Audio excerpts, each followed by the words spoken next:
Bienvenue à vous sur cette vidéo où j'aimerais partager avec vous les résultats des recherches du professeur Bessel van der Kolk, qui est psychiatre et chercheur. Il a fondé le Trauma Center de Boston, spécialiste du syndrome de stress post-traumatique.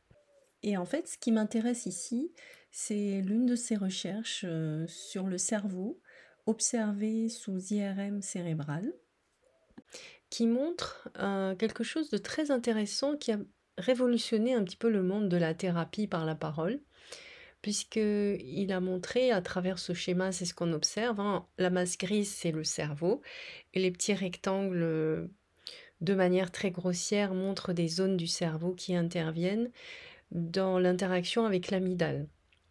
Alors l'amygdale, c'est une partie du cerveau qui est un peu comme l'alarme incendie. Dès qu'il y a un danger qui est détecté, cette alarme va s'activer, il y a une réaction en chaîne qui va s'activer après.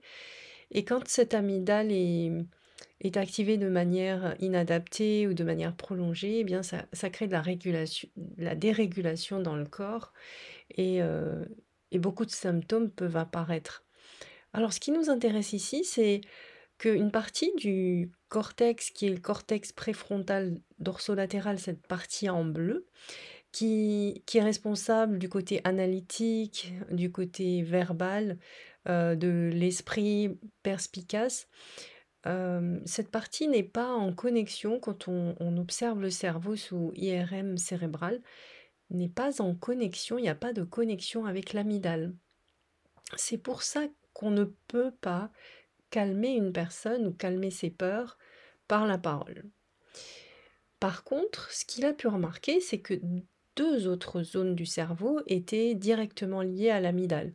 Donc on va commencer par celle en rose, qui est en lien avec l'attachement.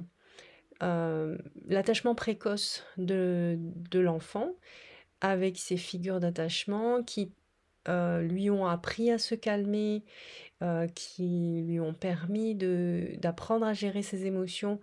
Ces interactions avec les figures d'attachement vont permettre de créer littéralement des connexions. Cette connexion avec l'adulte va créer des connexions au niveau du cerveau qui permettra à l'adulte après de se calmer, de calmer l'amygdale. Et donc si cette partie du cerveau est bien développée, ça va agir sur l'amygdale. Malheureusement, un attachement précoce sécurisant n'est pas toujours, possible pour des personnes traumatisées ou ayant subi des négligences dans l'enfance. Et on voit qu'il y a une autre partie du cerveau, qui est le cortex préfrontal médian, qui elle est en connexion aussi avec l'amygdale.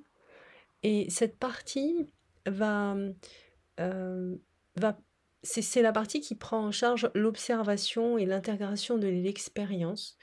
Donc, quand on observe ce qui se passe en nous, ce qui se passe dans le corps, quand on observe notre respiration, c'est cette partie-là qui s'active et cette partie va permettre de calmer l'amygdale en s'assurant de la sécurité par l'observation.